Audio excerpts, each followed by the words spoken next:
Hi అండి. నమస్తే. Welcome to అమ్మాయి లోకం. అందరూ ఎలా ఉన్నారు? నేనైతే చాలా బాగున్నాను. మీరందరూ కూడా బాగుండాలని మనస్ఫూర్తిగా కోరుకుంటున్నాను.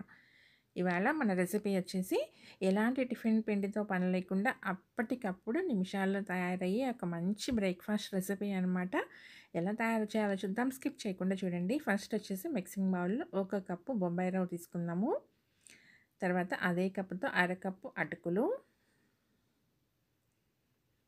తర్వాత అదే కప్పుతో ఒక కప్ వచ్చేసి మజ్జిగ.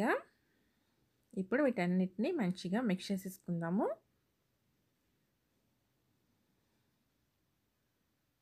ఇంకా ఇప్పుడు నీళ్ళు కానీ ఏమి యాడ్ చేయొద్దండి. ఇలా మంచిగా మిక్స్ చేసేసుకున్న తర్వాత మూత పెట్టేసేసి దీన్ని ఒక 10 నిమిషాల పాటు పక్కన పెట్టుకుందాము. మనకి అటుకులు, రవ్వ చక్కగా నానిపోవాలి.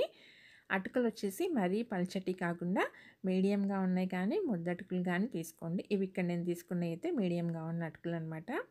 చూడండి 10 నిమిషాల తర్వాత మొత్తం పీల్చేసుకుంది మజ్జిగంతాను. ఇవి కూడా నానిపోయినాయి అనమాట. అటుకులు, రవ్వ కూడా నానిపోయింది. ఇప్పుడు దీన్ని మనం మిక్సీ జార్‌లోకి ట్రాన్స్‌ఫర్ చేసుకుందాము.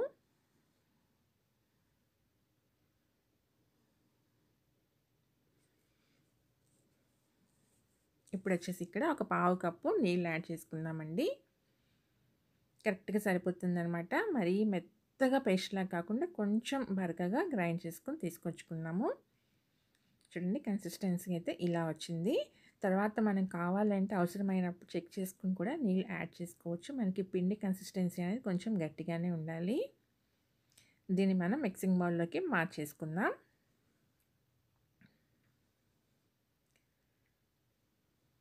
చూడండి అక్కడక్కడ మనకి కొంచెం రవ్వగాల పలుగ్గా తెలుస్తుందనమాట.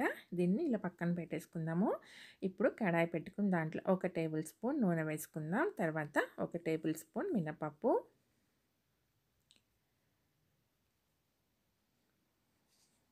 అర టీ స్పూన్ వచ్చేసేసి ఆవాలు,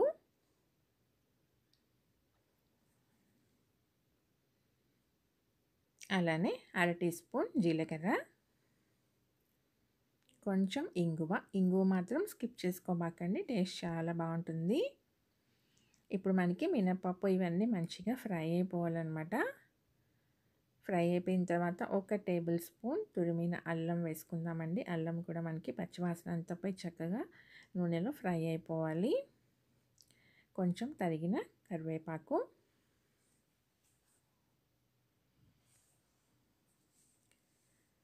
ఇవన్నీ మనకి చక్కగా ఫ్రై అయిపోయిన తర్వాత ఒక పచ్చిమిర్చి సన్నగా తరిగాం. తర్వాత ఒక ఉల్లిపాయను కూడా సన్నగా తరిగి పెట్టుకున్నామండి. ఈ రెండింటిని కూడా వేసేసుకుందాము.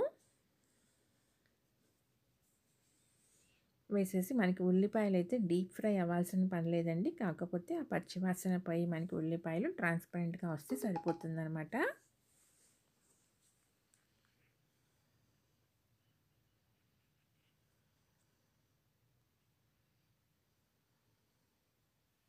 ఇలా మనకి ఉల్లిపాయలు ఫ్రై అయిపోయిన తర్వాత దీంట్లో వచ్చేసి ఒక క్యారెట్ అనమాట. ఇది మీడియం సైజ్ క్యారెట్ అండి. దీన్ని సన్నగా తరిగేసేసి వేసుకుందాము.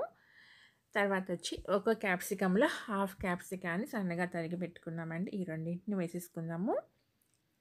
ఇలా వేసుకోవటం వల్ల మనకి తినేటప్పుడు చాలా టేస్టీగా ఉంటుంది. అయితే దీన్ని ఎక్కువగా ఓవర్ కుక్ చేసుకోవద్దండి. ఒక్క నిమిషం పాటు హై ఫ్లేమ్‌లో పెట్టి కుక్ చేసుకున్నామంటే సరిపోతుందనమాట. అది మెత్తపడకూడదు. క్రంచీగానే ఉండాలి. చూడండి ఈ స్టేజ్‌లో అయితే మనం స్టవ్ అయితే ఆఫ్ చేసేసుకుందాము. ఇప్పుడు ఈ మిశ్రమాన్ని మొత్తాన్ని మనం పిండితో కలిపేసుకుందామండి.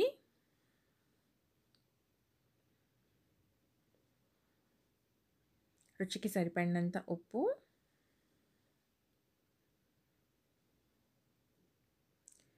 వేసేసుకొని చక్కగా మొత్తం ఈ మిశ్రమంతో మొత్తం పిండి అన్నీ కలిసిపోవాలన్నమాట. చక్కగా ఈవెన్‌గా మిక్స్ అయ్యేటట్టుగా కలిపేసుకుందాము. మరీ గట్టిగా ఉందనమాట. అందుకని ఇక్కడ నేనైతే 1, 2 టేబుల్ స్పూన్లు మాత్రమే నీళ్ళు యాడ్ చేసుకున్నామండి. ఇంతకంటే నీళ్ళు ఇంక అవసరం పడదు. పిండి జారు కాకూడదండి. గట్టిగానే ఉండాలి. చెక్ చేసుకొని నీళ్ళైతే యాడ్ చేసుకోండి. కలిపేసుకున్న తర్వాత సన్నగా తరిగి పెట్టుకున్న కొత్తిమీర కొంచెం వేసేసుకుందాము.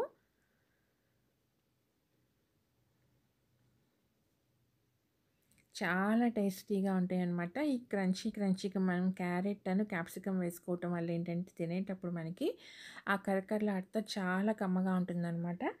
ఒక చిటికెడు వంట సోడా వేసుకుందామండి. వంట సోడా వేసేసుకొని మనం మొత్తం మిక్స్ చేసుకొని పిండి పక్కన పెట్టుకుందాము. కన్సిస్టెన్సీ అయితే ఇలా ఉండాలన్నమాట. చూడండి ఇలా ఉంటే సరిపోతుంది. ఇంకా పిండి జారు కాకూడదు. ఇప్పుడు మనం ఇక్కడ చిన్న చిన్న గిన్నెలు తీసుకున్నామంటే మీరు ఇడ్లీ ప్లేట్లలో కూడా కావాలంటే వేసేసుకోవచ్చు, చక్కగా వస్తాయి. దీనికి మనం ఆయిల్ అప్లై చేసేసుకుందాము మౌల్స్కి.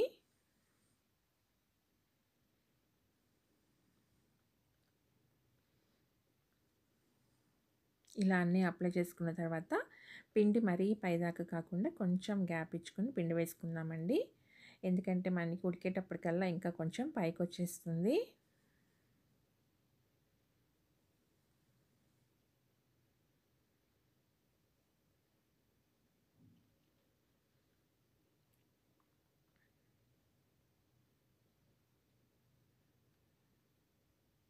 చాలా అంటే చాలా టేస్టీగా ఉంటాయండి. అందులో వెజిటబుల్స్ ఇవన్నీ వేయటం వల్ల మంచి క్రంచీగా తినేటప్పుడు చాలా కమ్మగా ఉంటుందన్నమాట. ఇలా పిండంతా వేసుకున్న ఒకసారి మనం ట్యాప్ చేసుకుందాము. ఇక్కడ లోపల బబుల్స్ కానీ ఏం లేకుండా చక్కగా ఈవెన్‌గా స్ప్రెడ్ అయిపోతుందండి లోపల కూడాను. ఇప్పుడు దీన్ని తీసుకెళ్ళి మనం ఇడ్లీ ప్లేట్‌లో పెట్టేసేసుకొని స్టాండ్‌లో మామూలుగా ఇడ్లీ ఎలా అయితే నీళ్ళు పోసుకొని మనం స్టీమ్ చేసుకుంటామో ఇడ్లీ కుక్కర్‌లో అలానే స్టీమ్ చేసుకుందామండి. 10 నిమిషాల పాటు మీడియం ఫ్లేమ్‌లో కుక్ చేసుకున్నామంటే కరెక్ట్‌గా మనకి ఉడికిపోతుంది. చూడండి ఒకసారి టూత్ పిక్ పెట్టి నేను చూసేసాననమాట ఆల్రెడీ. ఒకసారి మీకు చూపెట్టడానికని మళ్ళీ చూపెడుతున్నాను. కరెక్ట్‌గా పచ్చిదనం ఏమీ లేకుండా చక్కగా ఉడికిపోయిందండి ఇడ్లీ అయితేను. తీసేసుకొని ఒక 2 నిమిషాల పాటు వెయిట్ చేసిన తర్వాత డీమోల్డ్ చేసుకుందామండి. వెంటనే డీమోల్డ్ చేసుకోవద్దు, అతుక్కుపోతుంది. చాలా వేడిగా ఉందండి. గిన్నె పట్టుకోవడానికి కూడా వీలు కాకుండా. చూడండి చక్కగా అతుక్కోకుండా వచ్చేసినాయి అనమాట. చాలా సాఫ్ట్‌గా, చాలా అంటే చాలా టేస్టీగా ఉన్నాయండి. పిల్లల నుంచి పెద్దవాళ్ళ దాకా అందరికీ నచ్చుతుంది. తప్పకుండా మీరు ట్రై చేయండి. మీకు ఎలా వచ్చిందో కూడా నాకు తప్పనిసరిగా కామెంట్ చేయండి. అలానే వీడియో నచ్చినట్లయితే తప్పకుండా సబ్స్క్రైబ్ చేసుకొని ఒక లైక్ ఇచ్చేయండి. మీ ఫ్రెండ్స్‌కి, ఫ్యామిలీ మెంబర్స్‌కి షేర్ చేయండి. ఇది వచ్చేసి ఈరోజు నేను టొమాటో పల్లీ చట్నీ చేశానండి. దీనిలోకి వచ్చేసేసి కొంచెం కారంగా ఉండే చట్నీస్ అయితే చాలా టేస్టీగా ఉంటుందన్నమాట. కారంగా చేసుకోండి చట్నీ. కొబ్బరి చట్నీ ఇట్లా వీటికంటే కూడా టొమాటో చట్నీ కానీ లేదంటే పల్లీ టొమాటో చట్నీ ఇట్లా కాంబినేషన్లో చాలా టేస్టీగా ఉంటుందండి. చట్నీ అయితే కొంచెం కారంగా ఉంటే బాగుంటుందన్నమాట. తప్పకుండా ట్రై చేసి చూడండి. ఈరోజు రెసిపీ అయితే ఇంతేనండి. రేపు ఇంకో కొత్త రెసిపీతో మేము ముందుకు వచ్చేస్తాను. Thank you for watching.